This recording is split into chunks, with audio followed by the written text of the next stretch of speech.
massage bu jaar ci yoon taamu leen gamme Pyrovalda.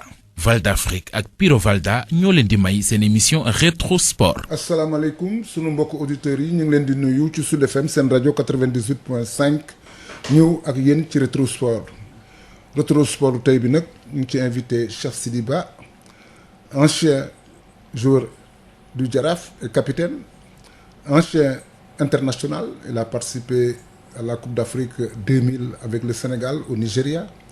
nekk tamit entraîneur mini foot mooy football à 7 ñu war a waxtaan ak moom li jëm ci wàllu football bi li jëm tamit ci wàllu arrêt bi nga xam ni moom la ñu def ndax pandémie Covid 19 bi nga tax football bi ñu arrêté ko ak tamit li nga xam ni moo am ci sur le plan international joueurs yi nga xam ni ñu ngi nekk à l'étranger di jouer pour le Sénégal ak éliminatoire yi ak tamit maanaam décision yi nga xam ni fédération sénégalaise bu football jël na ko pour championnat bi arrêté ko jusqu'au mois de septembre ñu def ko ñaari poule play off ak play down muy loo xam ni bari na coow trop am ay président de club yoo xam ni ànd nañ ci ñi ànduñu ci muy coow waane kooku tamit nañ ci waxtaan defe naa ne El Hadj Malick loolu mooy waxtaanu tey bi. waaw dañuy def rek moom mooy dalal suñu gan Cheikh Sidy Ba Cheikh Sud FM mu ngi lay nuyu. maa lay fay Malick di nuyu sama père Papa Dieng di nuyu auditeur u Sud FM yëpp. te di kontaan si invitation bi. waaw Cheikh actualité bi moom moo jëm ci wàllu football bi comité de défense fédération Sénégal football réunir na pour décider ne dañuy appliquer reprendre compétition yi mois de novembre prochain mais dañ koy def play off ak play down naka nga jàng ci décision boobu comité de défense fédération bi jël.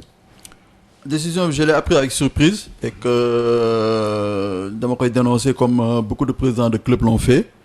Et que man je comprends pas la décision si lan la ñuy basé wu pour jël décision boobu parce que tey jii nii soo xoolee fii ba mois de novembre dafa yàgg te mun nañu wax ni que feebar bi d'accord santé bi moo nekk prioritaire santé nit yi moo nekk prioritaire d'abord mais soo xoolee tey jii nii je pense que feebar bi d'ici temps bu diir bu yàgg dinañ dund ak moom donc man tey jii nii soo gisee Allemagne Bundesliga reprendre Angleterre ñuy waag reprendre Espagne même chose Italie idem je pense que ñun tey jii nii déjà retard bu ñu am ci démarrage championnat bi lu ñu toog lu yàgg loolu nara toogaat encore lu gën a yàgg loolu ba novembre pour reprendre championnat bi je pense que loolu erreur la parce que tey jii nii mun naa wax ne sur 2 années civiles Sénégal dina toog pratiquement 1 an bu mat 12 mois yoo xam ne compétition du am te loolu dafa baaxul ci joueurs yi déjà Sénégal dana xool sur les compétitions africaines Sénégal am na retard par rapport aux autres nations tey jii nii retard boobu dañ ko combler mais dañ koy gën a yokk encore donc man tey jii nii je pense que décision boo xam ne bu ñu war a xoolaat la parce que nit suñ toogee ba mois de novembre ñëw pour jouer 6 matchs kese je pense que loolu mënoon nañ ko éviter mënoon nañu xaar ba peut-être ba ñu lever état d'urgence bi foofu ñu jéem a trouver une solution déjà que fii suñu football bi match yi danay xool du bëri nit minutes yi bëriwul tellement donc suñu jouer à huis clos def naa ne du am trop incidence par rapport au club donc mënoon nañ bañ a gaawantu si jël décision boobu pour na xaar ba novembre jéem a trouver une autre solution boo xam ne moo gën a jege mois yi ñu nekk ni suñu lever état d'urgence bi jéem a trouver une solution jouer match retour yi déjà éliminé nañ coupe du Sénégal éliminé nañ coupe de la Ligue donc championnat bi rek la ñu am donc il reste juste match aller bi match retour yi c'était 13 journées je pense que en 2 mois mun nañ ko jouer sinon moins sax suñu rapproché par semaine des fois ñu jouer 2 fois dans la semaine je pense que en un mois et demi mun nañuy jeexal 13 journées je pense que c'était la meilleure solution que ñu nar a xaar ba novembre loolu baaxul ci joueurs yi te man je suis contre cette décision. xalaatoon ni tamit Sidy que concertation bi am entre fédération bi ak tamit le président de club ak tamit la commission médicale boo xam ne tamit. am na ci wax boo xam ne wax nañ ko non seulement pour maanaam pandémie bi ñu gën ko moytu préparer tamit saison bi nga xam ni jeexagul te ñu war ko reprendre te it xëy na temps bi du leen permettre pour ñu jouer 13 journées yi ñu dagg ko en 2 parties te dagg bi tamit première équipe bi ba 7e équipe bi ñooy jouer play-off 8e équipe bi ba 14e équipe bi ñooy jouer play-down te boo seetloo ñoom ñu jël décision bi maanaam ki nga xam ne mooy président bi ak vice président bi ñoom dañuy jouer play down donc ñoom peut-être ils se sont appuyés ci loo xam ni peut-être décision commission médicale bi moo leen ko wax ak temps de préparation en attendant ñuy reprendre dama yaakaar ni xëy na loolu moo tax ñu defee ko noonu ndax tamit dañu xalaat ni bu ñu joué 13 journées yi temps bi du leen ko permettre ñu dagg ko maanaam def ko 6 journées de part et d'autre xalaatoo lu tamit loolu avant ñu koy def am na concertation bu mag a mag boo xam ne am na seen biir bu ñu mën jël décision boobu. En fait décision soo yoo xam ne dafa am ay paramètres yu bëri yoo xam ne ñooy entrer en jeu. tey jii nii jël nañ décision boo xam ne que les principaux acteurs boolewuñu leen ci décision bi. Par exemple les coachs bokkuñu ci. les joueurs yi seen bopp bokkuñu ci. donc ñoom ils ont leur mot à dire. ñoom mën nañu leen constater laaj leen ñoom tam ñu joxe seen avis. boole ko ak avis staff médical bi boole ko ak staffu président de club bi comme ça ñu jéem a xool ban lan moo gën ci ñëpp. ñu jéem a trouver un consensus. mun naa ni si foofu suñ ko defoon. si la coow li di gën a wàññeeku di gën a néew. donc tey jii nii ce sont des présidents de club waa comité exécutif fédération ak le staff médical ñoo réunir jël seen décision boobu. donc tey jii nii. mën nañu wax décision bi baax na mais baaxul mais je pense que côté négatif bi bu si nekk si décision bi moo ëpp que côté positif bi. donc tey jii nii par exemple 13 journées man mun naa wax ni que 13 journées en 1 mois et demi. maximum mun nañu jouer 13 journées yi. championnat bi jeex et c'est là que nay am un vrai champion parce que tey jii nii suñu naree jouer phase retour bi Teungueth FC. En 2 matchs il peut être champion. Après donc yeneen match yëpp dootu amati benn enjeu. donc parce que man si côté boobu laa koy xoolee et que tey jii nii on est au mois ils ont pris la décision le mois passé mois de avril. ñu nar a toog avril ba novembre ce qui est sûr et certain comme je connais les clubs sénégalais joueurs yi duñu fayeeku et donc là c'est encore un autre problème bu si yokku parce que tey jii nii joueurs yi c'est des responsables de famille ñoom si football bi la ñu yaakaar suñu naree toog déjà que soo xoolee championnat bi suy démarrer normalement entre suñu amee 3 mois de vacances les joueurs ne sont pas payés waxatuma la pratiquement 6 mois de non compétition et donc il faudrait que aussi ñi xalaat joueurs yi tamit.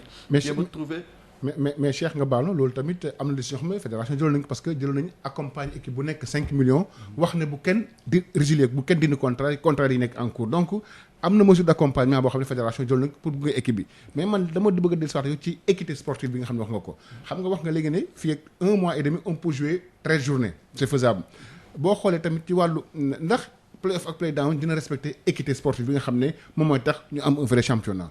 non mais déjà en plus soo xoolee écart de points yu am entre équipes yi même ñuy jouer play-down ils ont la possibilité suñu jouer woon normalement phase retour bi d'être aux premières loges. donc ça veut dire que loolu dafay doon handicap pour club yu nekk play-down yu club yoo xam ne que yow tu as la chance tey jii nii être vice-champion ou bien être 3e ou bien parmi les 4 premiers tey jii nii tu peux jouer ta survie nekk dem jouer du play-down wàcc en Ligue 2. et je pense que là war nañ ko xoolaat bu baax parce que y a des clubs qui seront pénalisés des clubs yoo xam ne ils ont leur chance mais tey jii nii seen chance dañ ko jël teg ko fële et tey jii nii ñoom ils sont dans le doute parce que dem jouer du play-down c'est pas évident ce sera une bataille énorme ce sera 6 matchs yoo xam ne 6 finales lay doon soo si faqa saloo benn wala ñaar rek yaa ngi ci suuf donc c'est très dangereux il y a beaucoup d'équipes yoo xam ne ils ont investi de l'argent ils se sont préparés ils ont mis beaucoup de moyens dans leur préparation pour préparer une saison et tey jii nii en 6 matchs ils vont se retrouver en Ligue 2 je pense que concernant l'équité du football l'équité sportive je pense que war nañ ko xoolaat bu baax. mais xam nga Sidi dama la wax ni la président fédération bi président de club la. vice-président fédération bi tamit président de club la. te ñoom seeni club dañuy jouer play-down. donc est-ce que xalaatoo ni tamit ñoom bu ñu demee bay jël maanaam décision. tenir nañ compte ci loolu ndax risques yi nga wax ñoom la gën a maanaam gën a jige par rapport aux autres présidents de club loolu ban analyse nga ciy def parce que ñoom dañuy jouer play-down. si sama xalaat bu rafet je pense que ñoom en tant que président en tant que responsable je pense que su ñuy jël certaines décisions duñ ko jël par rapport à leur club.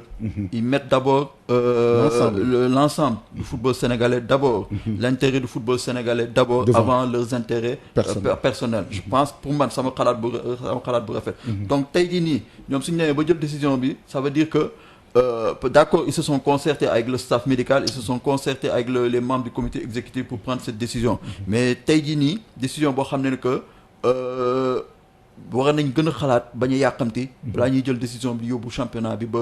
c'est-à-dire ñu boole ci entraîneurs yi ak joueurs yi. oui tout à fait parce que ñoom ils sont concernés ñoom ñooy les principaux acteurs. ñoom ñooy les principaux acteurs ñoom tey nii ñoom suñu nekkulee ci biir terrain bi kenn du dem. war nañ bokk ci waxtaan bi donc ñoom war nañ leen boole ci waxtaan bi ñoom ñu joxe seen. loolu tax depuis bu yàgg ma koy déplorer di wax ni que les joueurs war nañu am seen syndicat de footballeurs. C'est tout à fait normal pour défendre leurs intérêts. tey jii nii ils sont laissés en rade et que tey jii nii amul kenn ku leen di défendre su dara amee amul kenn ku leen di wax tey jii nii y a le problème des salaires qui va se poser jusqu'au mois de novembre amul kenn ku leen défendre bu wax ak président que pour kii donc képp ku bëgg a défendre sa cas tu vas défendre ça individuellement il faudrait que li ñuy wax mbooloo mooy doole donc ñoom suñu nekkoon benn am seen syndicat am ñu leen di défendre je pense que si la ñuy gën a am une écoute attentive par rapport à ce qui se passe actuellement. mais Cheikh gis nañ tamit y a certains présidents de club qui se démarquent de cette décision di fàttali ba tey suñu bokk déglukat yi ne décision bi c'est pas encore définitive parce que ki koy validé moo nekk comité exécutif c'est le comité d'urgence de la fédération moo def proposition bi mais décision définitive bi comité exécutif moo koy jël étape proposition lañ toll mais Cheikh est-ce que am na président yu jóg yu bañ ku ci mel ni président Madi Touré ku ci mel ni Mbaye Diouf Dia ku ci mel ni tamit Djibril Wade est-ce que loolu mënul tamit ñu xalaat ne football war a seet affaire bi wala on va vers une crise te au même moment président fédération def na sorti ne décision pour l'instant dañu ci del si ginnaaw ba réunion comité exécutif donc est te Malick teg ci ku jouéwul ñu sanctionné la doo jot subvention te da ngay wàcc dem deuxième division te ces joueurs mën nañ même bu ñu amee contrat signé ak yeneen club mais est-ce que loolu du Cheikh du indi crise duñ dem vers une crise merci pas bien man déjà je dis que de ce côté les présidents de club certains présidents de club yu indi front boobu ñoom ils sont fautifs parce que tey jii nii y a une organisation qui est ici en place ñoom ñëpp dañuy topp ci biir organisation boobu moo leen yëlif donc organisation bi su jëlee benn décision dana war a suivre ci décision bi wala dem waxtaan jéem a trouver une solution mais tey jii nii soo bëggee jël sa décision personnelle ñëw nee nii lii suñ ko maintenir du mu joué yow yaay doon perdant bi ndax lu ñu munti doon même soo amee nombre club bu ànd ak yow par exemple si tu as 10 clubs sur kii da nga y a un nombre oui tu as un nombre mën nga peser balance mais tey jii nii fédération su jëloon mais rapport de force la rek mais tey jii nii fédération su jëloon sanction ne damay jël sanction di président de club yi di club yi dama leen di suspendre dama leen di écarter mais ñoom ñooy doon fautif fédération parce que ñoom kon naka la ñuy def dañuy yëgal 10 clubs yi nekk deuxième division ils vont trouver une solution suñ demee ba jël décision ils vont trouver une solution donc tey jii nii je pense que il faut que waxtaan am normal il faut que waxtaan am ñëpp ñëw toog autour d'une table ñu waxtaan sereinement et pour voir l'intérêt du football sénégalais d'abord avant l'intérêt des clubs l'intérêt personnel je pense que l'intérêt du football sportif l'intérêt du football sénégalais mooy primé d'abord il faudrait que ñu toog waxtaan moo gën ñiy tirer à boulet rouge kii di wax fala kii di tontu fii kii di fii je pense que ça n'arrange rien du tout il faut que ñu toog autour d'une table trouver la meilleure solution pour que ñu mën a avancer et pour l'intérêt du football sénégalais. mais Malick da nga wax ni la décision n'est pas définitive. loolu tamit il faut. c'est le comité exécutif qui valide cette décision. donc la décision n'est pas validée pour le moment. proposition la da ko proposer. donc il peut y avoir. bien sûr mën naa muy dellu ginnaaw. la porte est ouverte. la porte est ouverte. man dama defoon décision définitive. c'est pas encore définitif parce que comité d'urgence moo ko def am na bu gën a mag ci kaw muy comité exécutif bi. mais man Cheikh li ma la li a ngi wax ne ils peuvent se voir se discuter mais dañ toll loo xam ne ku ci nekk da nga braqué wu fi mu toll nii. da nga braqué wu. Augustin sax am na ñu koy toog xamewuñ ko lu mel noonu mais il s'est braqué finalement xam nga on connaissait quelqu'un qui est très conciliant très disponible. lépp bëgg dans la courtoisie mu braqué wu ne lii mooy am lii mooy am. beneen bi tam wax na ne ku def jël subvention au même moment ñee ñu ngi activé wu ñoom tam ñu ngi def liggéey ci seen groupe WhatsApp yëpp noonu di waajal seen bopp ñoom ne nañ quelle que soit la situation ils vont pas jouer donc on va cher. crise bi elle est inévitable fi mu toll nii entre le football entre la fédération ak tamit partie bi nga xam ne ñoom bañ a duñ jouer te c'est pas n'importe quelle équipe parce que génération foot la Mbour Petite Côte ak tamit ñaari tali mieux encore boo xoolee tey jii diggante Mbour Petite Côte ak Stade de Mbour mi jël 7e 1 point dox seen diggante. 1 point donc Gorée bi mu jël championnat bi 2016. il a fait du moins une phase aller très compliquée moom Jaraaf de Dakar. dëgg la ñu del si. mu jël championnat Jaraaf jël ak douane sax ak douane mu ngi noonu. dëgg la donc fii amul. équipe ëppante wuñ doole jekkwante rek au même moment donc Cheikh yooyu autant de problèmes yoo xam ne ku ci nekk wax nga ko léegi war na ut place de convergence waxtaan mais waxtaan bi Cheikh kan moo war a créer conditions pour waxtaan am entre fédération ak frondeurs yi qui doit créer les conditions. Oui, qui doit créer les conditions. Je pense que chaque parti dafa am part de responsabilité. Chaque parti dafa am part de responsabilité. Fédération moo yilif le monde sportif, le monde du football. Fédération moo leen yilif. Génération foot ak yeneen club yi c'est des démembrements de la fédération. Je pense que tey jii nii fédération en tant que responsable moom moo war a ñëw ni damay woo les acteurs du football autour d'une table ñu toog waxtaan. Et que tey jii nii ak lu ñu mënti wax c'est des gens responsables. ku nekk dana yore sa entité di ko gérer comme il faut donc c'est des gens responsables. Je pense que divergence entre fédération génération foot avec certains clubs du tey la commencé yàgg na amoon nañu ay différends avant mais ils se sont retrouvés par la suite. ni ñu def noonu ba retrouver mun nañ defaat noonu ba retrouver waat pour l'avenir de notre football. et que tey jii nii je pense que le football sénégalais n'a pas besoin de ces divergences soxlawul xuloo bi xiiroo ak ngaayoo bi je pense que li ñu soxla mooy ñëpp nekk benn jël même direction bi comme ça pour le bien de notre football et tey jii nii en tant que responsable man je les appelle à s'asseoir autour d'une table et que ku nekk jël sa wàccee sa bopp ku nekk wàccee sa bopp xam ni que football bi moo leen fi teg et que ñoom ñëpp ils doivent œuvrer pour le bien de notre football. mais Sidi fi mu nekk on ne parle que de la première division c'est-à-dire Ligue 1 bi. ak Ligue 2 bi yëpp. mais Ligue 2 bi ak. national bi c'est les mêmes critères c'est-à-dire Ligue 1 bi la fa nekk lu ñuy wax play down ak play off. moo am Ligue 2 moo am tamit national. donc dans tous les secteurs. c'est la même chose. Est-ce que loolu tamit xalaatoo ni dina indi ay problème du yokk problème yi puisque on ne parle que de Ligue 1 et de Ligue 2 national baa ngi ci tamit. te ñoom tamit tout le monde est concerné dans cette affaire-là. Tout à fait je pense que donc je crois qu'il fallait ouvrir encore plus large. pour permettre à tout le monde de s'expliquer. pour ñu trouver solution.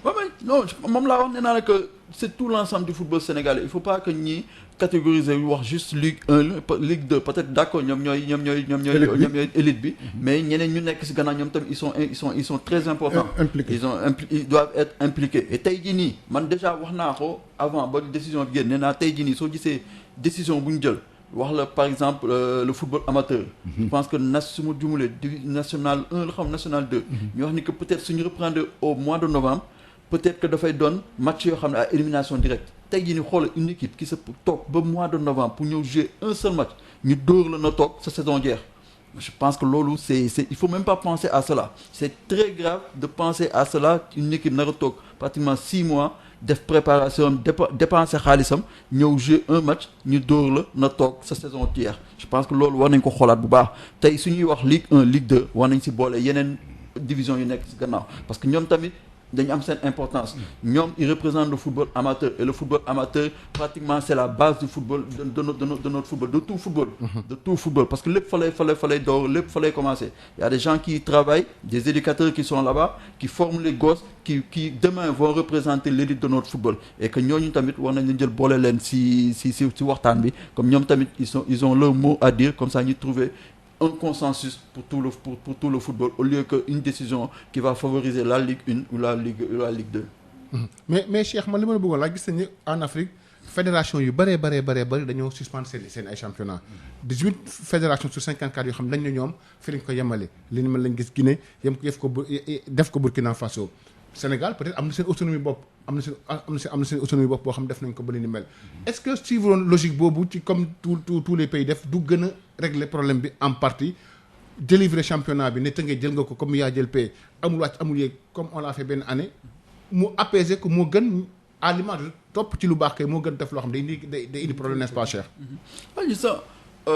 C'est partout pareil une décision musul am consensus chaque fois dafa am ñu si ànd ak ñu si dul ànd mais lépp sooy dem bay jël décision danay jël décision boo xam ne que yow en âme et conscience xam na ni que décision pour un ensemble pour un collectif pas une décision boo xam ne c'est une décision personnelle et que tey jii nii certains pays africains jël nañu seen décision arrêter seen championnat en Europe France jël na décision arrêter championnat am dëkk bu nekk yaay jël ci souverain yaay jël sa décision boo xam ni que lii moo gën ci yow mais tey jii nii par exemple su ma jël exemple Sénégal jël nañ seen décision ne dañuy kon ba novembre te novembre wóorul ndax championnat bi dina reprendre ou pas dañu ne par rapport à l'évolution de la pandémie c'est ça qu'ils ont dit donc tey jii nii suñu demee dem ba mois de novembre par exemple ñu gis ni que amul évolution par rapport à la pandémie xam naa ni que dañuy ne arrêt brutal lay doon arrêt définitif ils vont arrêter le championnat parce que mënuñu xaaraat ne mois de janvier wala ki ñu reprendre et tout et tey jii nii je pense que ça aurait été mieux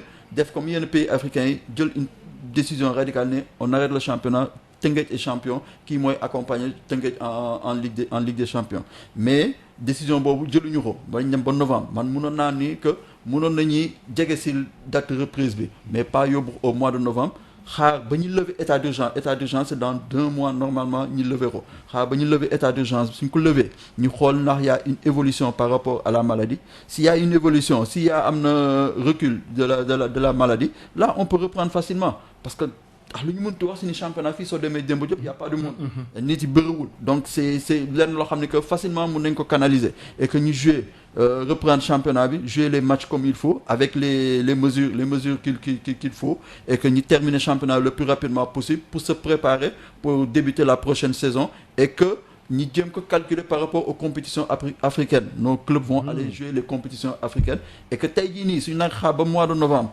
compétition africaine reprendre fii pandémie bi delluwul gannaaw compétition yi africaine reprendre ñun suñu championnat reprendre il y aura toujours ce retard il y aura toujours ce gap par rapport aux autres clubs aux grands clubs africains. mais Cheikh gis sax au niveau supérieur CAF fi mu toll nii l'idée ñu ngi xalaat naka la ñuy reporter CAN 2021 bi. c'est de plus en plus agité on avait des na ay journées éliminatoires yu bëri yoo xam ne amaguñ ndax fi mu toll nii jot nañu agité reportu CAN 2021 bi pour mois de janvier au Cameroun ndax. idée bi mën nañu ko xalaat fi mu toll nii par rapport ak report CAN bi est-ce que c'est une idée qu'on peut agiter à l'instant nii. au mois de janvier 2021 déjà le point est qu'il faut terminer les matchs de qualification yu des ba noppi il faut que ñu terminer ko comme ça pour mën a xam ndax y aura un report ou pas. mais match yooyu jeexagul. waaw tant que match yi moom jeexagul mun nañu xam parce que mun nañu toog ba jékki-jékki ba si yàgg pandémie bi am recul et que nit ñi nii mois prochain ñu reprendre les matchs les qualifications donc. kon fii la peut-être fin année bi 2020 peut-être mun nañ terminer qualification yi mais il y aura un problème de temps parce que ñu naree terminer qualification yi peut-être au mois de décembre naree organiser Coupe d'Afrique au mois de janvier 2021 moom là je dis que c'est pas possible loolu mënul nekk et que au mois de juin kenn xalaatul organiser une Coupe d'Afrique au Cameroun ndax Cameroun seen climat nu mu mel et que peut-être ñu repousser ko au mois de janvier 2022 peut-être man moom laa gën a gis parce que tey jii nii je pense que la priorité c'est terminer les matchs de qualification yu des et après il faut que ñu terminer ko ba noppi pour mën a établir beneen calendrier pour CAN pour prochaine CAN bi sinon tant que qualification moom jeexagul xamuñu telle date la qualification di jeex je pense que kenn mënul projeté wu pour l'organisation de la prochaine CAN. Sidi pour revenir toujours ci maanaam football local bi. mini foot bi ak beach soccer bi ak football féminin bi ñoom ñëpp tamit dañuy impacté donc le problème est large comme je l'ai dit. loolu ñooñu tamit ci ban situation la ñu toll ak lan lañ leen wax.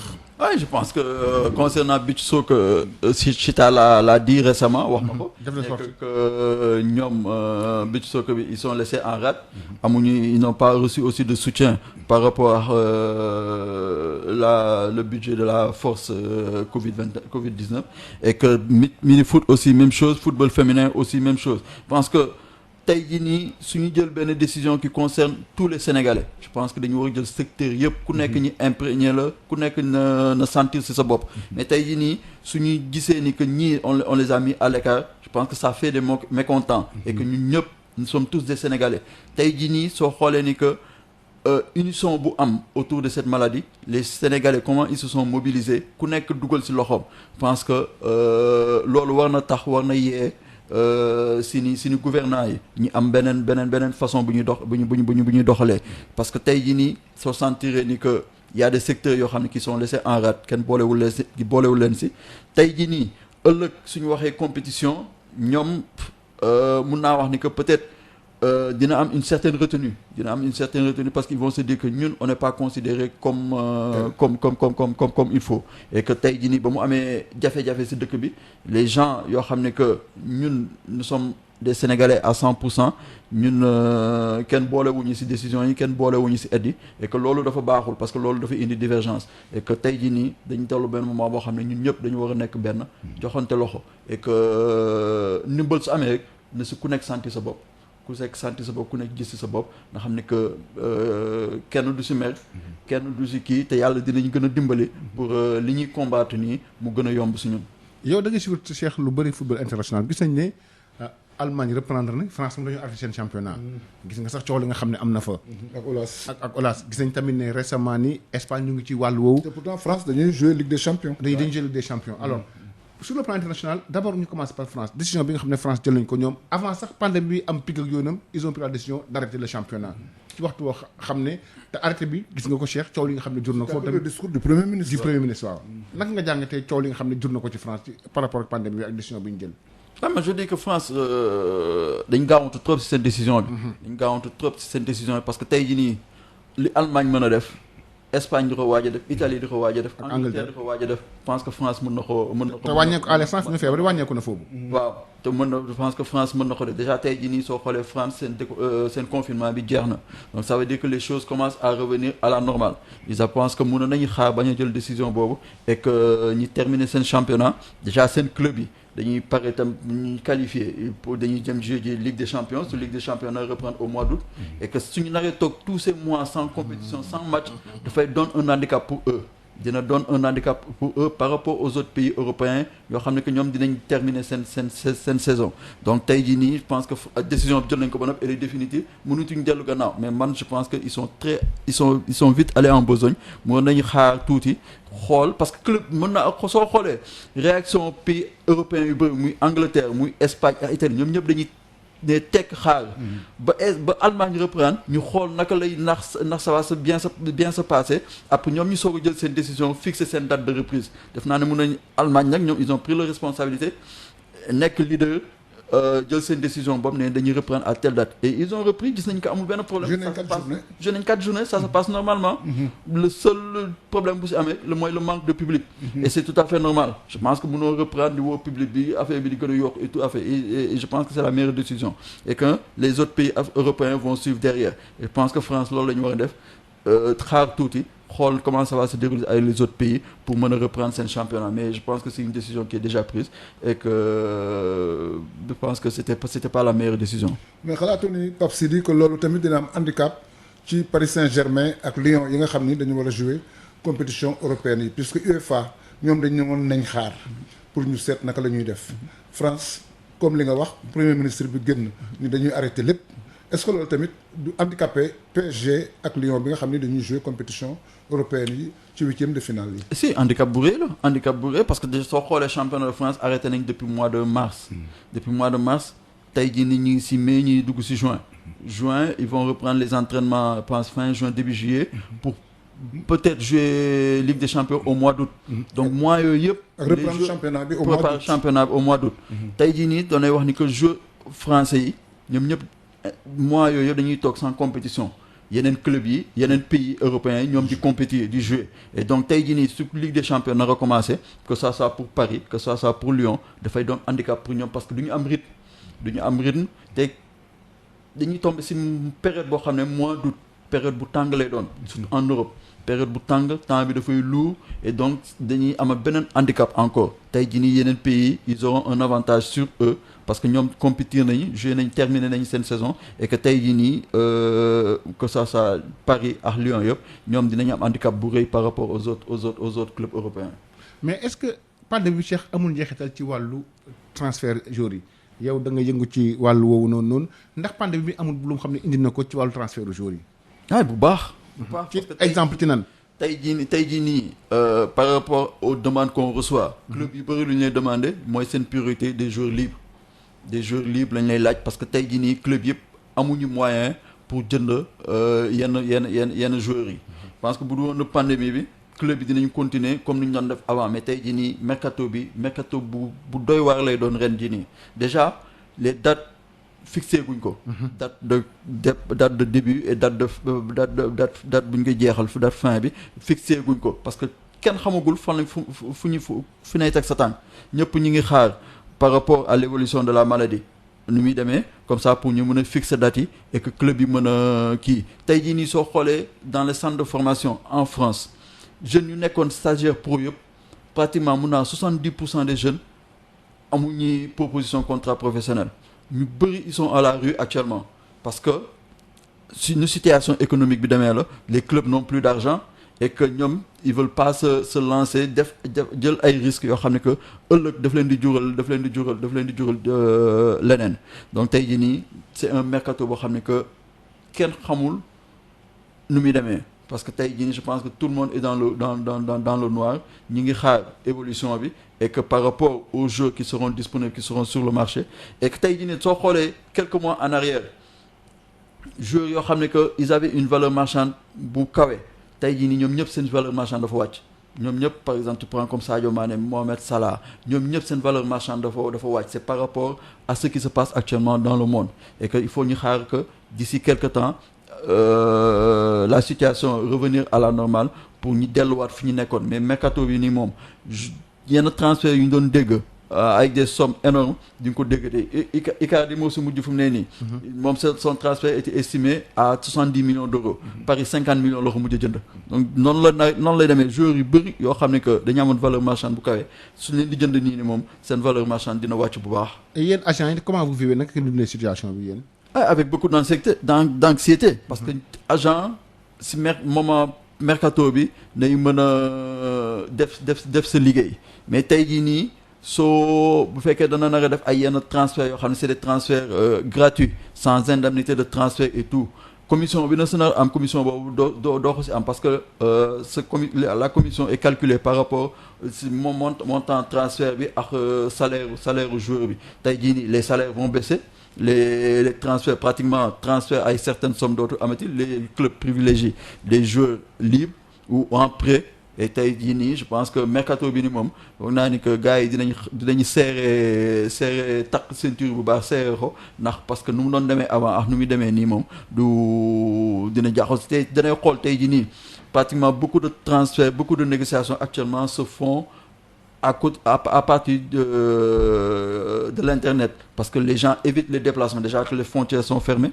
personne ne peut se déplacer donc c'est à travers tey négociation dinay toog nit bi vis-à-vis bi face à face nii en live ak ni nay defee si par rapport ak si internet c'est pas la même chose soo toogee nii c'est plus facile de négocier c'est plus facile de convaincre la personne que à travers le net donc mercato bi moom il y a beaucoup de choses qui vont changer par rapport au club par rapport aux agents par rapport aux joueurs je pense que c'est un mercato bizarre mercato boo xam ne que bu doy waar la ñuy vivre ren ji ni ñaan yàlla yemale ko fi et que année prochaine mercato janvier bi ñu delluwaat à la normale incha allah.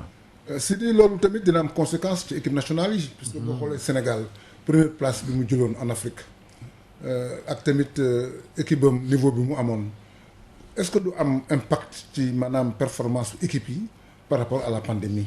Oui tout à fait parce que tey jii nii soo xoolee Sénégal il y a plusieurs joueurs sénégalais yoo xam ne ñenn ñi ils sont en fin de contrat ñenn ñi avant pandémie bi dañu amoon objectif changer de club franchir un palier tey jii nii soo xoolee comme je prends l'exemple de Kalidou Koulibaly yoo xam ne que le président de Naples avait fixé une somme colossale pour jaay ko Paris bëgg ko jënd ba mu déggee somme bi Paris def tuuti recul tey jii nii peut-être ñu ngi wax Liverpool on sait jamais xamoon nu muy mujjee. ak Manchester United mais tey jii nii suñu joueurs yi valeur bu ñu amoon valeur boobu dafa changer par rapport ak avant et que am na yenn joueurs yoo xam ne que am na yenn club yu leen ciblé woon pour jël leen mais ak li xew nii club yooyu dañuy dellu gannaaw donc ça veut dire que ñoom palier bu ñu waroon franchir pour avoir une plus-value par rapport à ñoom seen bopp par rapport à leur carrière et par rapport à l'équipe nationale plus-value boobu dootuñu ko amati donc ce qui veut dire que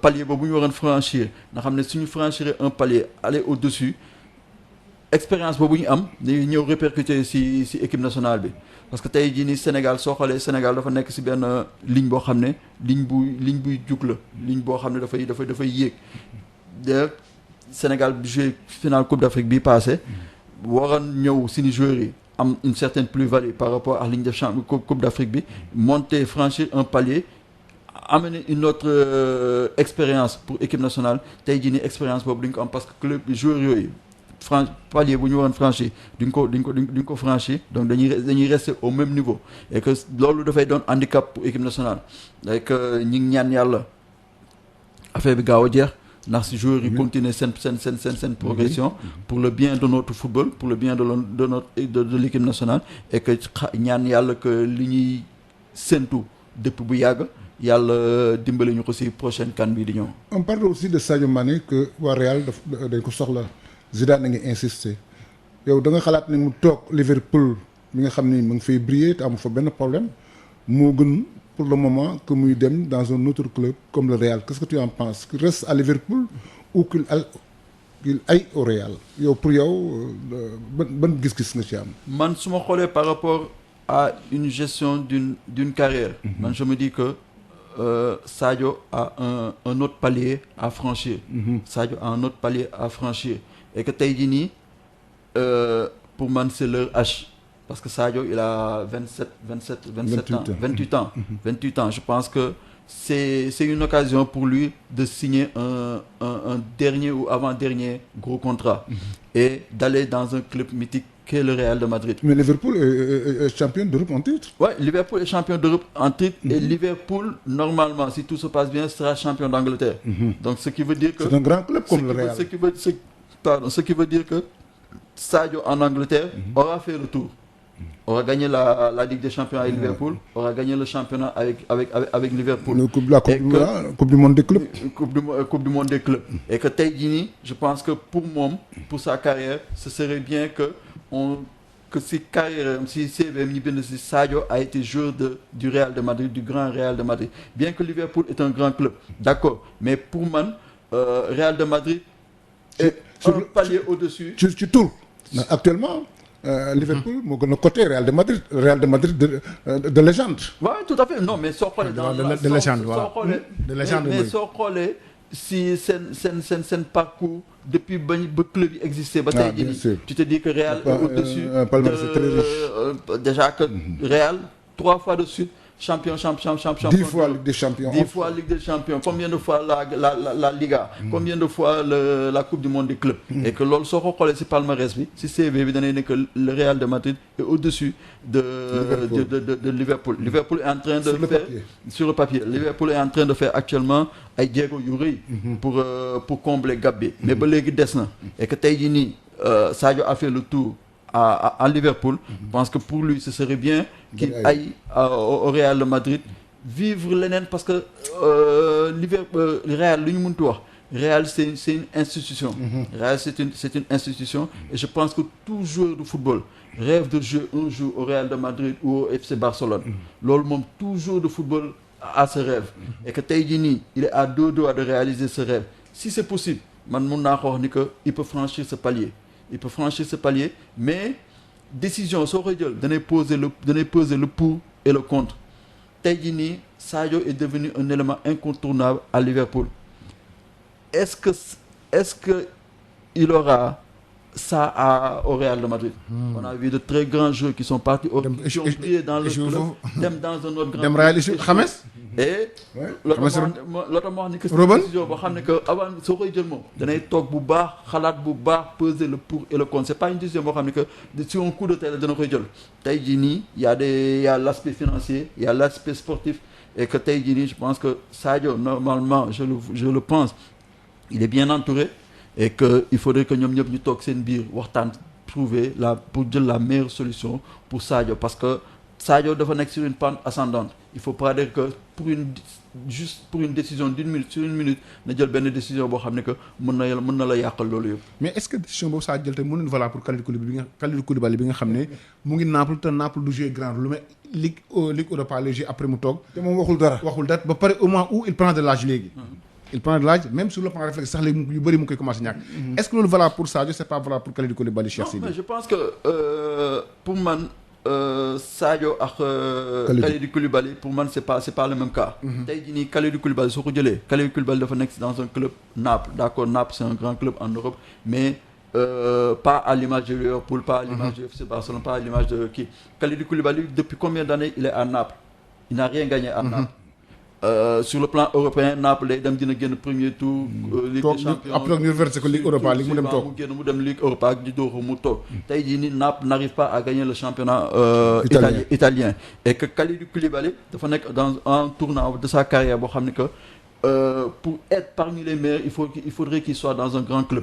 Tey jii nii Kalidou Koulibaly a la carrure pour jouer à Liverpool, il a la carrure pour jouer au Real de Madrid, il a la carrure pour jouer au FC Barcelone et que tey jii nii il doit prendre une décision rapidement. Mais moom dama ko gis. day du toog wax ci coin du wax. ne doo parle ko pas. dégg et tout il faudrait que moom qui s'affirme. Ouais. et que ñëw ne ni man fii laa bëgg a dem. je veux franchir un palier dama bëgg a dem fii. tey jii nii on le cite parmi les meilleurs défenseurs centrales au monde et que tey jii nii il faudrait qu'il s'affirme ay dans un club boo xam ne que c'est à la dimension de sa. comme le cas de Moussa Dembélé. Voilà ni damay dem. il faudrait que Ousmane à un Dembélé. moment donné qui Plutôt. tape sur la table. Ouais. qui tape sur la table ne leen dama war a dem. Loolu Ousmane qui def. parle avec son président les yeux dans les yeux. Et que président j'ai fait le tour ici je veux franchir un palier je veux gagner des trophées je veux être parmi les meilleurs donc tey jii nii il me faut un grand club un club plus structuré que Naples bien qu'il Naples c'est un bon club mais que tey jii nii il doit prendre une décision boo xam ne une décision radicale surtout pour son bien à un certain moment yoo xam ne il faut prendre des décisions regarder son intérêt personnel avant l'intérêt collectif bien que football c'est collectif mais à certains moments il faut prendre des décisions yoo xam ne c'est des décisions personnelles. Et le cas de Moussa Wagué. Moussa man depuis son départ bu muy jógee Eupen di dem Barcelone dégg naa la la tiré la sonnette d'alarme nee na c'est pas ça la destination. c'est un mauvais choix. Pourquoi? Non c'est un mauvais choix. Moussa que remplaçant la dafa jóge Eupen pour dem Barcelone.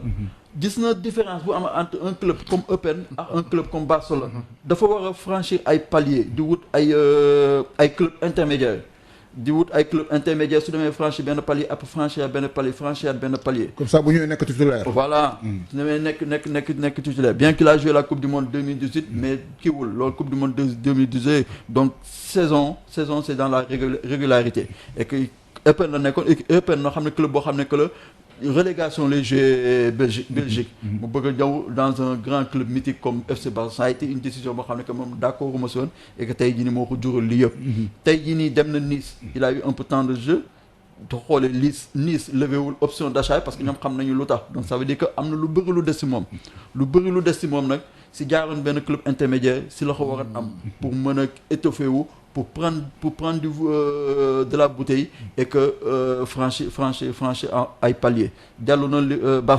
Barcelone teg nañ ko ci liste de transfert il faudrait que décision bii di ñëw nii bu mu koy jël mu nekk une décision boo xam ne ko waru ci jum dafay nekk benn club boo xam ne dafay dem ci club boobu pour affirmer wu pour avoir du temps de jeu pour être un patron pour après su fa jógee mën a viser un club plus haut. gis nañ tamit ci joueurs yooyu tamit ku ci mel ni Habib Diallo tamit président merci leen di ko téeti Habib Diallo pratiquement il est également sur le départ pour dem moom tamit Cheikh gis nañ ne équipe bëri ñu ngi doon wax avant pandémie bi ça c'est important man j'ai échangé avec moi sax mu ne ñu ngi doon wax en tout cas. il a marqué 12 buts. 12 buts. dans le championnat nekk capitaine. moom tamit est-ce que il peut faire partie des joueurs yoo xam ne on peut compter sur ñoom surtout équipe nationale bi par rapport wàllu transfert bi. Oui, Habib, je pense qu'il a porté Metz à bout de bras. Je pense que dimbali na Metz si lu bëri si maintien bi et que c'est un joueur boo xam ne que depuis 2 ans 3 ans il est dans la régularité. Il est régulier si club yu mu jaar yëpp et que tey jii nii dem na ba nekk capitaine u Metz donc ça veut dire beaucoup de choses et que moom tamit il est dans un tournant boo xam ne que il doit franchir un palier. Parce que on connaît Metz c'est un club boo xam ne day jël joueur formé ko na prier ñi jaay la donc tey jii nii su amee club boo xam ne ñëw na proposer le Metz di yaay Metz di nga ko téye donc ñoom ils l'ont dit sax nee nañ que Habib ils savent que Habib ils vont le perdre et que on l'a vu il a été convoqué en équipe nationale il a brillé il a joué il a marqué donc ça c'est une bonne chose pour lui ça veut dire que il a la confiance avec lui et que moom tamit li ma wax pour Moussa Wagué il faudrait qu'il prenne la bonne décision aller dans un club boo xam ne que ñoo la bëgg déjà club boo xam ne que ñoo la bëgg entraîneur bi woo na la ne la dama la bëgg yow na sentir ni que club bi soo fa demee dina fa briller que cette façon de jouer ça correspond ak yow li na bëgg du jël benn décision boo xam ne que danay dem yenn club yi parce que gis nañu joueurs yu bëri yoo xam ne que peut-être y a l'aspect financier qu'ils mettent en avant dem yenn club yoo xam ne que seen système de jeu adapté wul ak ñoom li ñu seen bëgg il faut yooyu yëpp ay point yu question yoo xam ne que il faut na trouver réponse bi avant nay jël cette décision il faudrait que moom tamit mu trouver dem ci club boo xam ne que il pense qu'il pourra s'adapter là-bas dem ci championnat boo xam ne que ça lui correspond ça lui convient pour ma jël yenn décisions yi parce que il est en tournant de sa carrière il est très jeune mun na jël décision boo xam ne que dafay dem ci benn championnat bi wala benn club boo xam ne que baaxul pour moom mu dem foofu suulu fa ñëpp a fàtte ko on l'a vu avec beaucoup de joueurs et que tey jii nii il faut mu dem benn club boo xam ne que dafay franchir benn palier et que su fa demee li muy def médecine yi même chose dafay def nekk fa le buteur nekk fa un patron et que pour pouvoir continuer sa progression. ngir massage bu jaar ci yoon taamu leen gamme Pyrovalda. Valda Afrique ak Pyrovalda ñoo leen di may seen émission Rétro Sport. Et le cas Mbaye Diagne. Le cas Mbaye Diagne est très compliqué. Le cas Mbaye Diagne est très compliqué parce que Mbaye Diagne loolu yëpp il faut ñu dellu soit ci gannaaw. xool li xew. Mbaye Diagne ba mu nekkee dafa nekk une personne boo xam ne que dafa bëgg fu mu nekk mu fës fa. mu feeñ fa. On a vu Galatasaray. am na fa ay problèmes ay entre lui et ses coéquipiers. nekk fa meilleur buteur championnat de Turquie. 30 buts. tey jii nii soo xoolee dans le monde actuel tous les clubs européens ñi am un avant-centre qui te marque 30 buts. à la fin de la saison. on n'en veut plus. Donc ça veut dire qu'il y a problème. C'est le caractère. C'est le caractère. Donc tey jii nii jóge na Galatasaray ne bëggatuñ ko. ñi mu dem Bruges. te demam Bruges bi dafa indi coow lu bëri. parce que waru woon dem Bruges. waru dem. Anderlecht la waroon signé. c'est que dafa xuloo entraîneur bi ci penalty bi mu tiré contre Paris Saint-Germain raté ko. tel n'était pas choisi pour tirer. avant muy dem Anderlecht la waroon dem. Anderlecht la waxtaanal. ba jubóo ba tombé d'accord. mu dugg ci train bi dem Londres. seeti Sadio. jóge Londres jël train di dem Belgique. si yoon entre Londres ak Belgique si la ko waa Bruges woo. mu wax ak ñoom téléphone tombé ñoom d'accord. egg gaaru Belgique bu Bruxelles. gars yi nëbb ko. waaw gars yi nëbb ko ils l'ont masqué waa Bruges. ils l'ont masqué pour waa Anderlecht ki bañ ko gis waa Anderlecht ñi ngi taxaw si quai bi. ñu ko xaar. waa Bruges nëbb ko mu jaaree noonu dem waa Anderlecht taxaw di ko xaar gisuñu ko. mu dem noonu ànd waa Bruges signé Bruges. am na yenn yoo xam ne yàlla juste. am na yenn yoo xam ne dafa baaxul. dafa rafetul donc tey jii nii waa Anderlecht ñi wax. heureusement ñëw si ñun. ak li jot a xew lépp. mais tey jii nii lii yëpp xew na. dafay delluwaat Galatasaray bëggatuñ ko. ils en veulent plus. et que c'est moom moo war a def un bon choix. parce que tey jii nii il est dos au mur. dernier match équipe nationale on l'a pas appelé. woowuñu ko donc. tey jii nii il faudrait que moom tamit mu jël décision boo xam ne décision bu baax lay doon ci moom parce que il a besoin de se relancer. il a besoin de se refaire un nom. parce que tey soo waxee turu Mbaye Diagne doo si dégg lu la neex.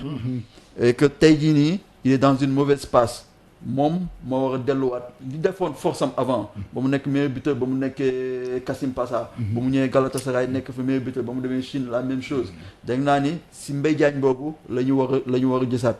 mu def une rétrospection xoolaat boppam def autocritique xoolaat bu baax ni lii def naa ko baax na lii def naa ko bonul mu jéem dindi lu bon effacer ko jéem jël lu baax li jéem ko améliorer pour lu ko desee encore ci carrière am mu jéem ci def lu baax ñi xamaat Mbaye Diagne bi ñu xamoon avant parce que il a les qualités qu'il faut. joueur bu dem championnat turc dugal fa 30 buts. mais wala ko équipe nationale. mais équipe nationale c'est ça. wala ko mais pas équipe nationale mooy ko yéen temps de jeu yi tamit. waaw mais en tout cas équipe nationale moom ni mu dem à chaque fois quand on l'attend en équipe nationale. il ne vient pas mais est-ce que am na temps de jeu yi nga xam ne yeneen gars yi am nañ ko.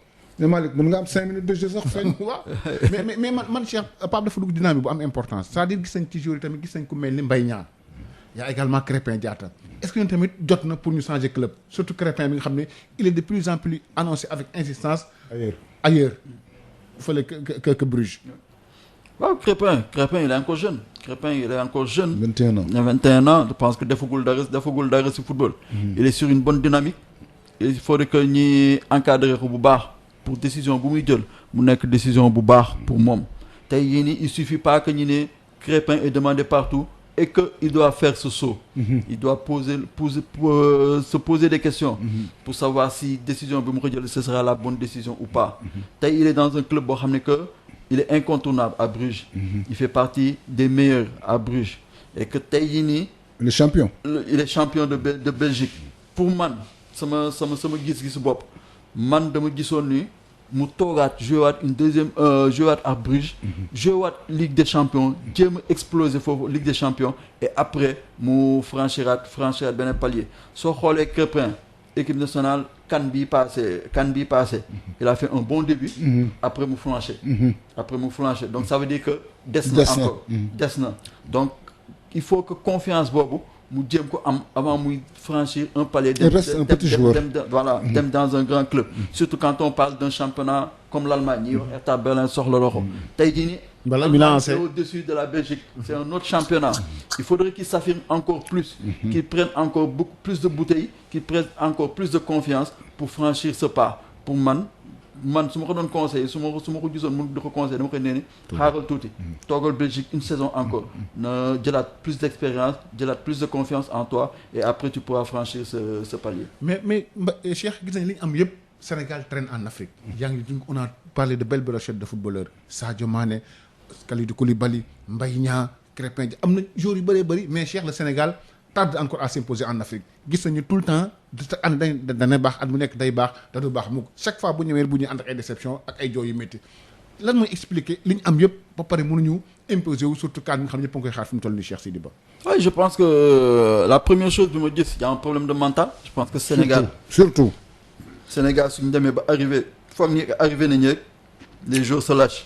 Donc ça veut dire que mental bi yenn pays africains yi am par exemple comme Cameroun comme Nigeria yu ñu amoon je pense que ñun Sénégal esprit boobu amaguñ ko ba léegi.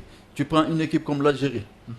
Algérie danay seetaan Algérie Coupe d'Afrique bi passé Algérie lu ñu xamoon ci ñoom mooy c'était un football léché un beau football. Il se faisait plaisir mais tu sens qu'il y a une certaine mentalité bu changer ci équipe boobu. Une détermination bu ñu amoon. Ça c'est la culture algérienne. naa ni Sénégal su amoon détermination ma gagné na Coupe d'Afrique donc Algérie lu nekkoon fort africain yi avant africain noir yi moom la Algérie yokk ci. mais moom la gagné ñëpp moom la Algérie gagné ci football. meilleure équipe du tournoi. Ils n'ont pas du tout lâché. De la première à la dernière minute. Ils n'ont pas lâché. dañuy gis ay des joueurs yoo xam ne ils en voulaient. dañu doon rey seen bopp ci biir terrain bi ils se donnaient à fond et derrière ils ont eu un grand coach. Il a imposé sa patte. Même pas un an de coaching. Tu sens que kii am na lu mu def ci équipe bi. Et que tu sens qu'il y a une certaine mentalité boo xam ne que ci biir équipe bi ñii rien ne peut leur arriver. Parce que Coupe d'Afrique ba muy commencé kenn boolewu woon. ci favori yi Algérie ci favori. kenn ñëpp dañu naan Algérie comme d'habitude. dafay ñëw premier partie kii après deuxième tour mu toog mu ñibbi mais tu as senti dès le début que cette équipe ñii dañ ñëw pour gagner ils étaient sûrs de leur force donc. amour du maillot boobu détermination boobu gëm-gëm boobu moom moo des ba léegi Sénégal pour ñuy franchir ce palier. mais Cheikh dañu remarqué ni yow dem nga. équipe bu 2000 bii dem Coupe d'Afrique au Nigéria. ngeen dem ba quart de finale Nigéria moo leen gagné te gis nañ conditions yi mu leen gagné. public bi wàcc ci biir terrain bi et tout. te pourtant boobu bariwul woon ay professionnels peut-être Kalidou Fadiga rek moo ci nekkoon.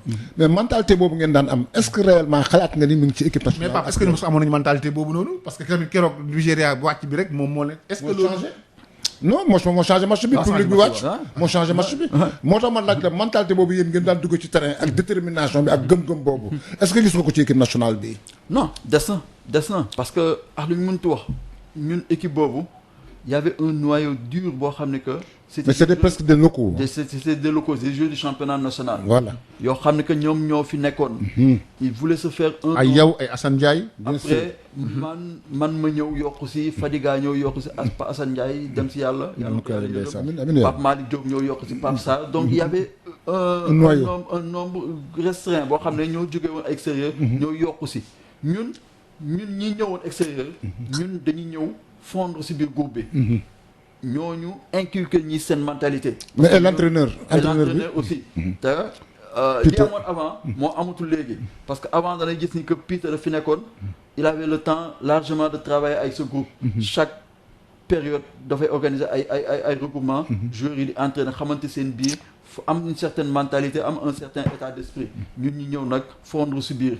ñun yàlla dafa def ni que dañu nekk ñëw ay joueurs yoo xam ne que amuñu problème dañ ñëw ñu neex a nekkal ñëw dugg ci biir nekk ñu ñëpp ñu nekk benn et que tu sentais dañu nekk regroupement à l'entraînement et tout tu sentais que ce groupe en voulait parce que dañu toog année yu yàgg Sénégal dem Coupe d'Afrique ñu dem en 2000 avec les maigres moyens qu'on avait mais ñun ñëpp loolu yëpp dañ ko jël teg ko fale on est venu pour se battre pour notre nation et que ñu dem yàlla dimbali ñi génn premier tour dem jouer contre Nigeria en quart de finale. te tey jii nii mun naa wax ni que envahissement du terrain boobu su amul woon. parce que on était à 5 minutes 10 minutes même pas de la fin du match. envahissement boobu terrain boobu. mu changé match bi def naa ni que changement match bi am loo du am naru fa woon xew. mais Cheikh gis nañ tamit yow carrière bi nga def yow tamit tu n'as pas eu la chance de jouer en 2002 ak li nga def pourtant même équipe boobu ñoom ñoo prolongé ba 2002. parenthèse mu doon rek luy expliquer loolu soit entraîneur yi la yow la woon wala niveau bi la woon c'est quoi le problème. non en fait là il y a eu 2 cas. parce que le premier cas mooy en fait man premier match Bruno Metsu maa ngi woon si groupe bi. ba ñuy dem Ouganda. beneen match maa ngi woon si biir groupe bi. mais après en fait problème boobu il s'est posé la question le problème est que temps yii maa ngi woon Autriche. et que Autriche ñun dañuy jouer ba mois de décembre. mois de décembre ñi arrêté championnat bi à cause de l'hiver parce que foofu hiver bu méttee fa am. ñi arrêté championnat bi ba au mois de février ba mois de mars. ñu reprendre. Il s'est trouvé par la suite que man au mois de décembre boobu si la sama contrat doon jeex ak sama club autrichien. et que dama nekkoon à une période boo xam ne que j'étais dans la trentaine maa ngi woon 30 ans ou 31 ans. et que boobu il fallait que ma def benn choix financier. parce que ma doon wax ni c'était mon dernier contrat ou avant-dernier contrat professionnel il faudrait que ma seet fenn foo xam ne que mën naa fa am xaalis bu bëri. pour mën a assurer sama arrière. et que boobu dama privilégié woon pour dem dans les pays du Golfe. et il s'est trouvé que du mois de décembre ba sama contrat di jeex ak ba mois de mars à avril j'ai pas pu trouver de club. donc aw ma woon club aw ma woon compétition premier match yi ma Bruno Metsu ma nekk si biir groupe bi aw ma woon compétition aw ma woon match. et que j'avais pas le rythme. Et que à l'entraînement ça se voyait. loolu moo tax Bruno m'a écarté du groupe. mais bu fekkoon ni maa ngi doon compétir. nekkoon ci club boobu moom kon damay. dinaa bokk. et c'est tout à fait d'accord je suis tout à fait d'accord sur le choix de Bruno. c'est tout à fait logique un joueur qui n'est pas compétitif qui n'a pas de rythme. qui n'a pas de club munoo ko boole ci sa projet parce que daf lay lu mu lay indil du doon loo xam ne lu positif la ci biir groupe. da nga wax lu am solo yaa Pape Dieng Cheikh ngeen wax ne ci entraîneur bi la gis nañu Sénégal moom am na joueurs yu bëri mais est-ce que am nañ entraîneur boo xam ne am na niveau joueurs yi pour yóbbuñu fi ñu bëgg a dem ñun. là actuellement présentement suñu waxee ci entraîneur bi fi nekk nii Aliou Cissé je pense que am na lu ko dese pour. comme lan Sénégal li mu bëgg mooy Coupe d'Afrique bi gagné ko je pense que soo xoolee Sénégal ni muy joué Sénégal man mun naa wax ni que y a aucun changement tactique de la première à la dernière minute Sénégal tout le temps le même tempo tout le temps le même projet de jeu la ñuy am et donc loolu soo xoolee exemple bu ñu jël Algérie sànq Algérie dañuy gis Algérie ni muy joué si biir match Algérie day changé lu bëri variation day gis mu am variation mu changé lu bëri mais Sénégal suñ ko mënee. Sénégal war a dem wuti résultat. lépp c'est le même système tout le temps c'est le même schéma. et donc équipe il faut na am variation si ce jeu par exemple ak équipe adverse bi li mu la indil. na changé su la indi benn équation boo xam ne que yow gis na ni équation ça te pose problème na indi leneen loo xam ne que moom na indi problème. mais tey Sénégal chaque fois même système et que Sénégal danay gis ni Sénégal ak potentiel joueur bu ñu am Sénégal. dañuy gis à partir de gardien de but jox nañu ak central jël na tulli na si kanam gars yi reyante ñafe foofu si kanam Sénégal ak jour yi ñu am war nañu jël bal si suuf génne ko ba si kaw génne ko nànk mettre en difficulté l'équipe adverse mais tey Sénégal su tasante yenn équipe yu ndaw yi sax équipe ndaw yi ñooy am monopole ballon bi sonal ñi indi ñi ay jafe-jafe Sénégal sur un coup d'éclat d'un joueur majeur de l'équipe créé benn kii dugal mu jeex après ñu jeex donc am na yu bëri yoo xam ne Aliou war na si progresser mu ngi progressé nànk-nànk mais des na. parce que soo xoolee Aliou à ses débuts ak Aliou léegi nii tu sens que y a parce qu'il a plus de temps def na fi 5 ans léegi. waaw kenn def fi 5 ans ba andi def fi 5 ans mais ba léegi des na. lu tax boo xam ne que moo war a tax ñi Sénégal dem gagner ji Coupe d'Afrique ba léegi des na te loolu il faut que mu jéem si ay def ay jéego pour prochaine Coupe d'Afrique bi ñi mën si. c'est que Aliou boo gisee du moins Cheikh boo gisee ñu poser la question boobu mooy Belmadi bi nga wax il est venu tard dans l'équipe d'Algérie. defu fa 4 ans defu fa 5 ans peut-être 10 mois la fa def moins d'un an et il est parvenu à forger une équipe compétitive combattante loolu tamit ci caractère u nit ki la wala comment ça se passe yow mi nga xam ni tu es dans le milieu waaye si caractère u nit ki ak si jaar-jaaru nit ki soo xoolee Belmadi ak lu ñu mënti wax Belmadi il a fait ses gammes. Belmadi dafa jaar en club d'abord au Qatar. mu jël club Qatar gagné championnat Qatar. Après mu jël équipe nationale Qatar.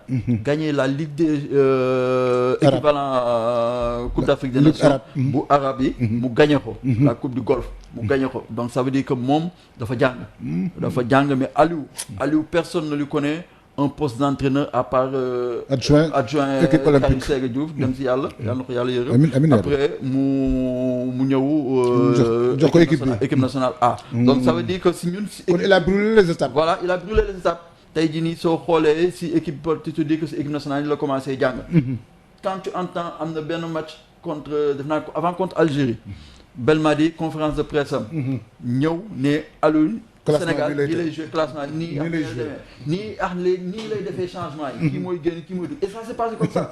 donc ça veut dire que Belmadi a une certaine expérience par rapport à Aliou. et que Aliou il faut mu jéem a def tamit ni Belmadi def jéem a changer moom tamit pour arriver au niveau def loo xam ne kenn du ko prévoir te bu ñëwee tamit mën na ci génn surtout mais entraîneur dafa am génie mais jeu Sénégal moom dafa neex a prévoir neex a jàng donc tey jii nii soo tasee benn équipe boo xam ne xam na lu bu yàgg comme Belmadi mu def jox exemple ne nii lay demee deux fois il faut na jéem am beneen alternative pour déjouer loolu mais Cheikh gis nañ tamit yéen ak Aliou Cissé tamit seen di daf mel ni ak anciens joueurs yi surtout ñu bokkal génération demeewul noonu gis nañ El Hadj Diouf léegi pratiquement gars yi jël nañ ko ba def ko ci staff bi pour gérer ko gis nañu yow tamit saa yoo génne tamit pour calmer le jeu li nga xalaat rek ngay joxe li ni mel tam lañ ñemee ko ci ay ñoom Alassane Ndour ci ñoom Amdy Moustapha Faye ci ñu bëree bëri est-ce que c'est l'homme Aliou Cissé yéen li ma ci boole mbala c'est quoi le problème entre Aliou Cissé et sa génération man personnellement damay wax personnellement ñeneen ñi xaw ma nu ñu xalaatee mais man personnellement c'est pas un problème Aliou Cissé la personne man je quand je parle damay xool le football d'abord l'environnement bi lay xool football bi xool contenu match yi man c'est par rapport à ça si lay joxe sama avis mais du ma xool la personne parce que c'est pas la personne qui m'intéresse c'est pas la personne qui fait le football donc le football sénégalais c'est un ensemble c'est un tout donc man je parle par rapport à ça c'est pas bu fekkee ni dañuy joxe seen avis par rapport à la personne ak foog ni boobu moom juum nañu parce que c'est pas ça qui est important et que tey jii nii peut-être que ñeneen ñi man j'ai pas eu ce vécu avec Aliou peut-être que ñeneen ñi ils ont eu ce vécu avec lui ils ont partagé certaines choses avec lui Aliou man certains matchs rek la joué ak moom mais ñeneen ñi entente bu ñu amoon ak moom yàgg bu ñu amoon ak moom man aw ma yàgg kii boobu temps boobu et que tey jii nii je pense que ñenn ñi ils ont vécu certaines choses avec lui et que ñenn ñi aussi ils ont eu la même carrière que Aliou a eu ils sont passés aussi dans les championnats qu'il faut aller jouer et que ñoom aussi ils ont leur mot à dire et que tey jii nii je pense que ñoom suñu jógee di wax c'est pour le bien de notre football c'est pas pour créer des problèmes à Aliou pour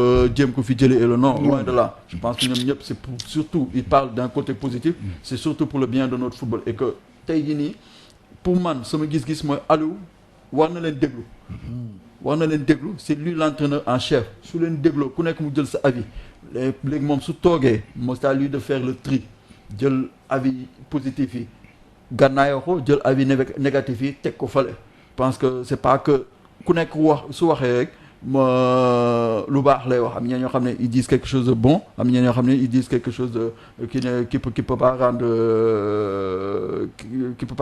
peut pas être utile au football sénégalais et que tey jii nii je pense que Aliou dafa war a loolu c'est un plus pour moom parce que ku nekk mën na même bu fekkee benn mot la sax mot boobu mën na ko jëmale kanam et que tey jii nii ce serait bien que ñoom ñëpp ñu toog et qu'ils parlent le même langage au lieu que ñii di wax fale ñii dañu soxla ñii dañu kii et tout affaire yooyu ça n'arrange personne et que ñoom ñëpp tey jii nii on a vu à un moment donné il a appelé Youssou Dabo à côté de lui et quand on voit la dernière CAN on a senti même soo déggee joueur yi dina senti danay wax ni que Cheikhou Kouyaté si biir koor gi seen live Instagram yooyu ñu doon def il a dit nee na que Youssou Dabo il leur apporte quelque chose bien sûr donc ça veut dire que bon coach oui donc ça veut dire que nit ku nekk ku la jege am na lu mu lay indil yow nag yaa xool li si positif ak li si négatif na jël li si positif li si négatif yi na teg ko à côté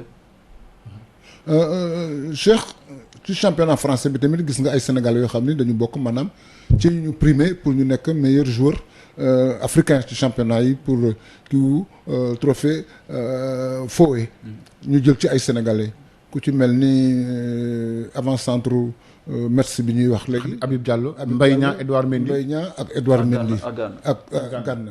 yow naka ngi gisee seen saison surtout Gana bi nga xam ni équipe bi mu nekk muy PSG qualifié na pour jouer maanaam quart de finale Ligue des Champions. Par exemple, quand je prends l'exemple de Gana, Gana, naa ni premier match am moo nekkoon contre Real de Madrid su ma jubulee en Ligue des Champions. 3-0. mu ñëw il a explosé. 3-0. il a explosé ñëpp di wax Gana mais par la suite soo xoolee ni que dafa baissé. dafa baissé mu am ay problèmes yu bëri ba à certains moments sax dañ ko doon génne wala bàyyi ko ci banc bi. donc ça veut dire que il a franchi un palier aussi parce que dafa jógee dans un club comme Everton pour ñëw dans un grand club comme le Paris Saint-Germain. Et il a bien débuté mais par la suite mu baissé de. Mais il est revenu à son il est revenu niveau. après il est revenu.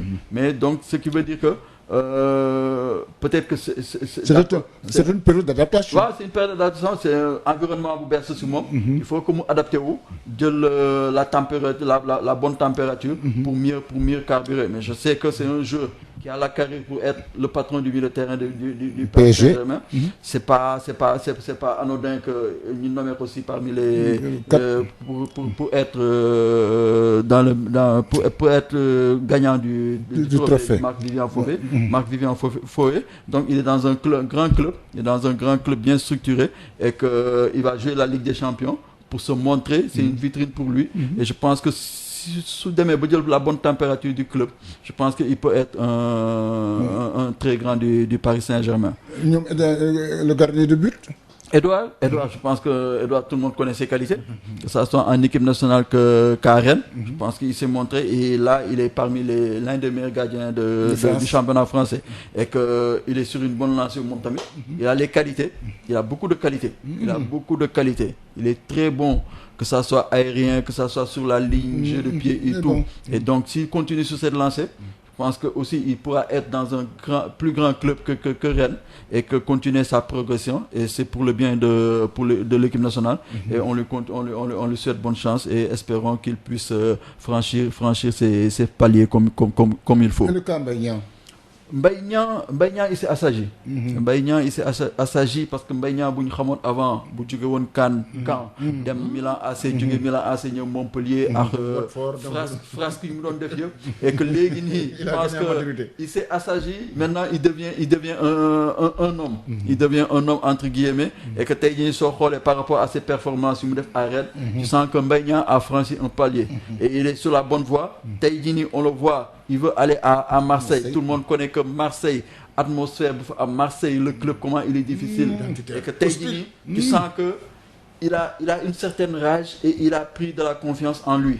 Parce que Taïdini, avec tout ce qu'il a fait à Rennes, sachant que Rennes, année prochaine, même si nous gagnons ces qualifications, ils vont jouer la Ligue des Champions.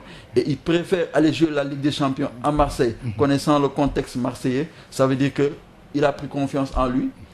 Équipe nationale dimbali na ko si loolu.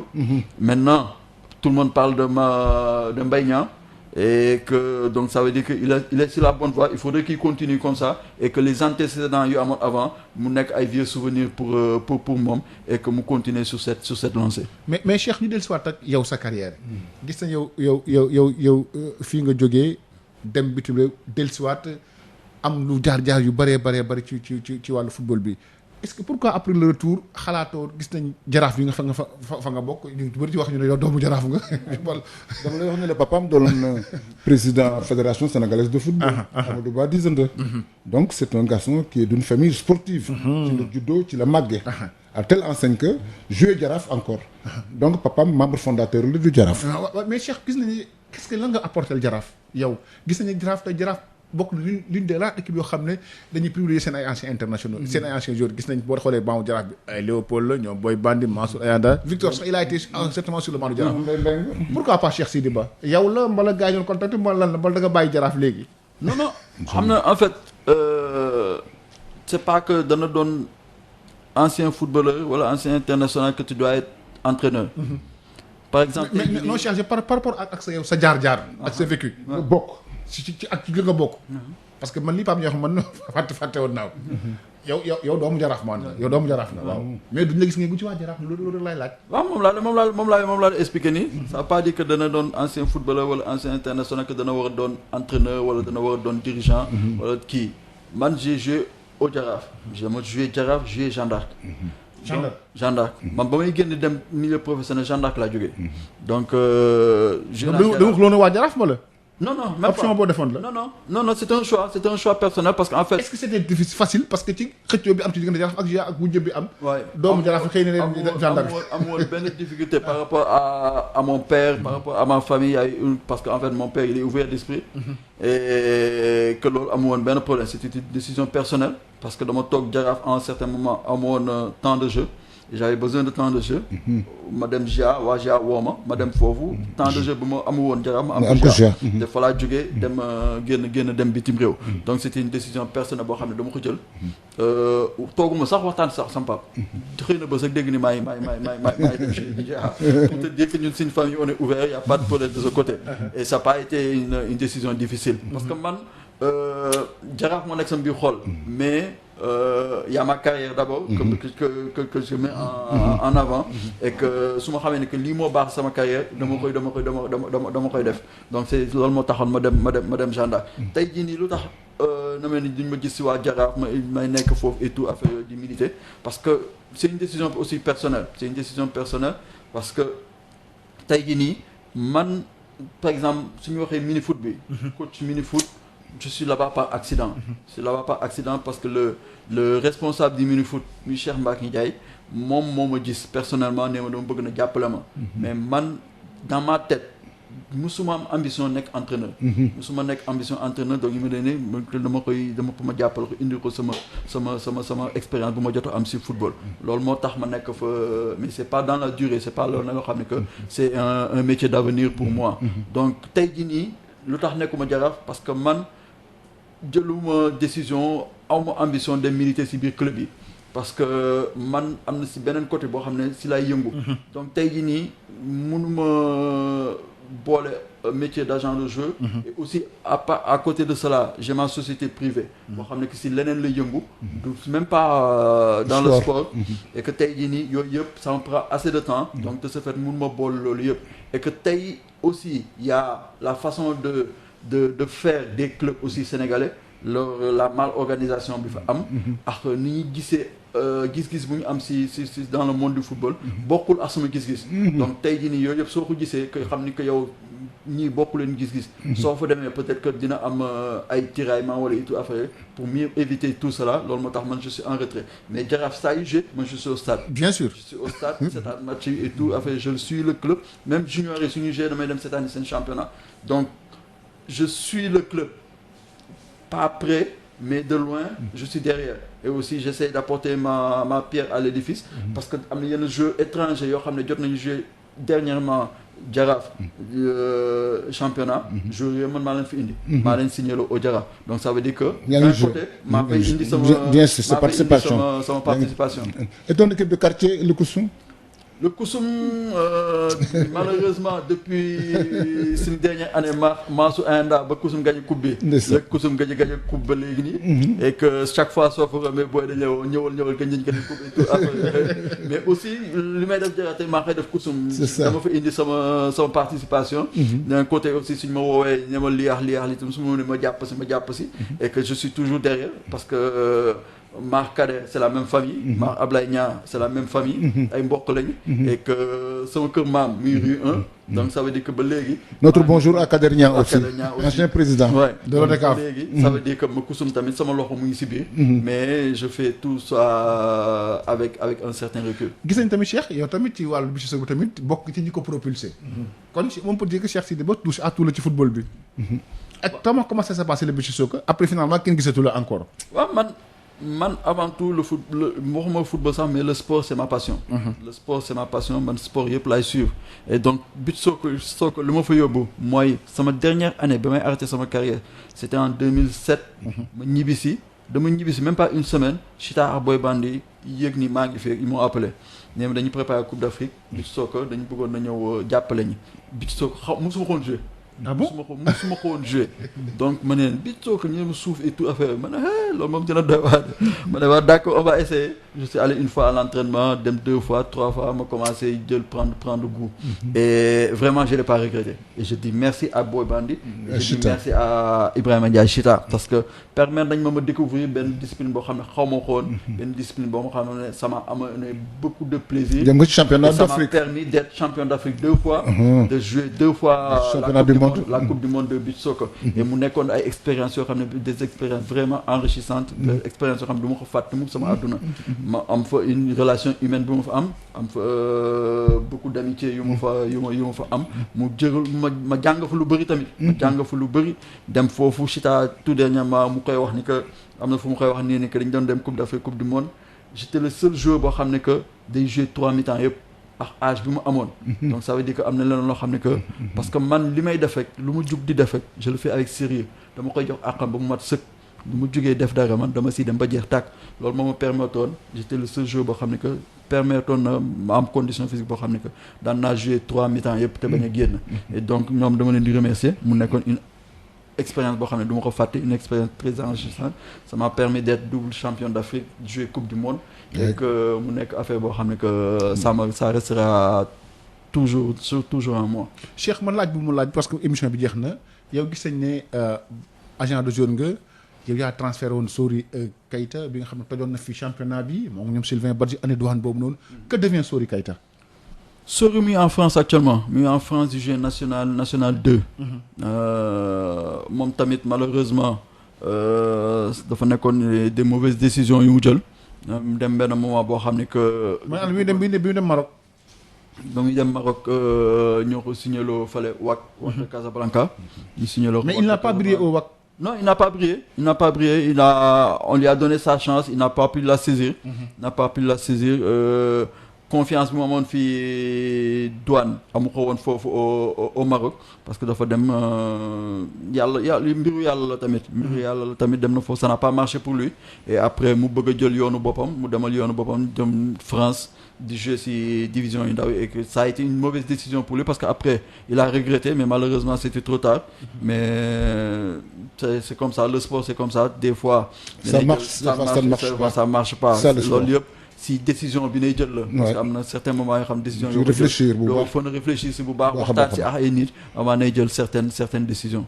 jërëjëf Cheikh Sidy Ba am nañ mbégte lool ci waxtaan bi ñuy waxtaan ak yow wane nag comme li ñuy wax sànq rek sport da nga ci juddu ndax sa papa nekk na président fédération nekk tamit un grand dirigeant du Jaraaf kon ñu ngi lay sant bu baax wane nag avant ñu tëj émission bi dañoo am ay auditeurs yoo xam ne tamit dañ leen di jaale.